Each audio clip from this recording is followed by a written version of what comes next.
A Hindu believes there are many paths to God. Jesus is one way, the Quran is another, yoga practice is a third. None is any better than any other, all are equal. And according to a 2008 Pew Forum survey, 65% of us believe that many religions can lead to eternal life. Well, this is not an uncommon sentiment. You will hear it expressed. In fact, some of you may even yourself say this with some frequency. All paths lead to God. And the nature of my talk today is to discuss whether or not I, in fact, believe that to be true, and to do it in a way that hopefully honors and respects whatever your thoughts and opinions might be about that as well. The fact is that Hinduism is the only major religion that actually believes that all paths lead to God.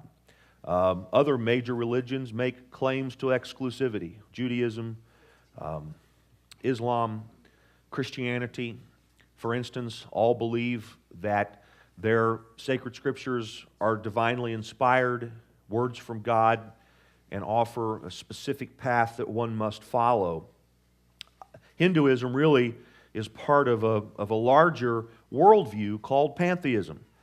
Pantheism is this idea that encompasses a number of faith views, or a number of groups, I suppose I should say, that say, in brief, if one can actually call from the myriad of beliefs represented, that God is all and all is God, and speaks to a universal consciousness and a oneness of which we are not aware, but can, through various disciplines, including meditation, come to enlightenment and awareness of our oneness with all that is.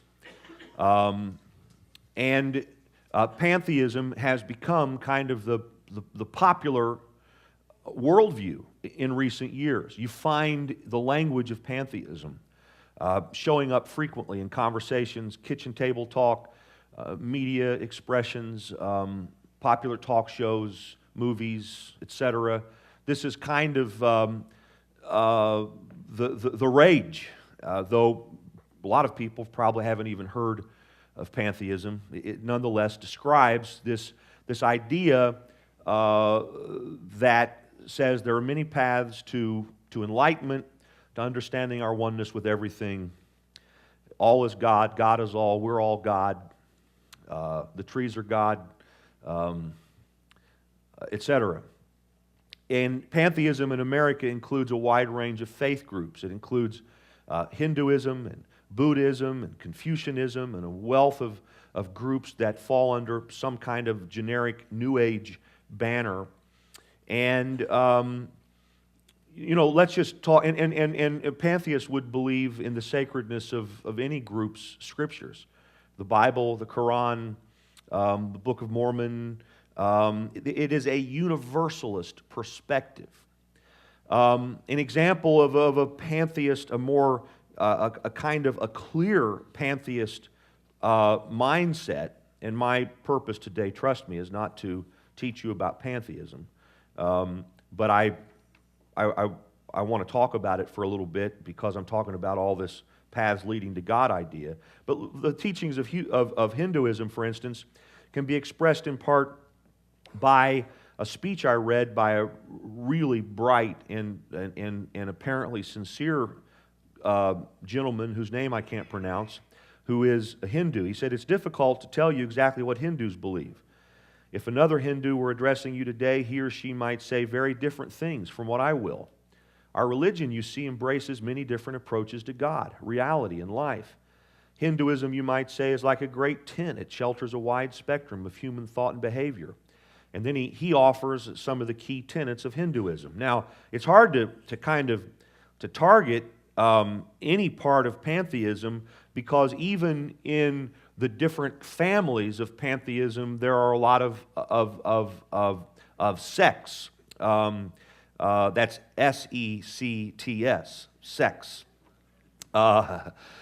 no comment further than that. But so in Buddhism, there are a variety of Buddhist groups: Zen, Tibetan, Shingon. I mean, on it goes. And in Hinduism, again, there are a variety of them, but there are a lot of similarities in thought. So this Hindu gentleman in this speech said that the premise of Hinduism is that the universe is conscious, it's aware of itself, that those of us who are part of it probably aren't aware of our oneness with it, that we have the opportunity through probably a series of lifetimes, reincarnation, to come to a point of awareness or enlightenment where we understand our oneness with the universe and cooperate with it properly. How we are reincarnated is determined by our accumulation of karma. The choices that we make, the decisions we make determine how we are reincarnated. Some of you, the way you're going, you're definitely going to be a flea or something like that. I'm kidding. Third service, I'm always a little slap happy. I will get over that quick. But they believe that entities accumulate or lose merit or karma, depending on the choices and decisions they make, and that leads you to the next lifetime. They believe that the truth about reality happens by raising one's consciousness, becoming aware or being enlightened, and that there are a number of paths to spiritual growth. And I particularly thought this was interesting in this speech that this gentleman made. He said, Hindus have no trouble with the assertion that Christ is God. Therefore, they have no problem praying to Christ. Why should they? Christ is a particularly clear manifestation of the divine for multiplied millions of human beings.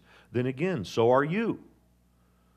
So he was Christ, and this Hindu gentleman said, well, and so are you.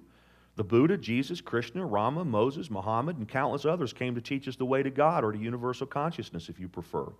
All these enlightened souls are worthy of great respect and veneration.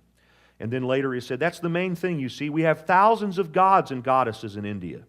On the other hand, we have only one God. Then again, we have no God. And I'm quoting from a speech at a scholarly forum that a Hindu gentleman made. So when Newsweek magazine says that we're all becoming Hindus, it's saying that more and more people in our culture are buying into the basic premises, some of which I've just read here. And kind of, it seems to me, the headline is that all paths lead to God. Every faith view, every religion is equally valid. Every central figure in a particular religion would be equally holy. And choose whichever you want. Just choose it. And whatever you believe doesn't really matter, because whatever you believe is as valid as what I believe. And just find your path and rock and roll. And we're all going to end up in the same place. Well, Christianity inherently has an issue with that, and it's not very cool to be a Christian when one really starts talking about the implications of Christianity. The idea that Jesus, in fact, did say that He was the way, the truth, the life, and He said, no one comes to the Father except through me. Well, all of a sudden, when you really actually believe that, or in some cases actually believe something, and believe it to be true, and believe what you believe to be true to be important and even perhaps essential to one's journey to God, there is a clash of worldviews that occurs and is occurring in our culture in really profound ways. And probably on some level, all of us deal with it in just our daily lives.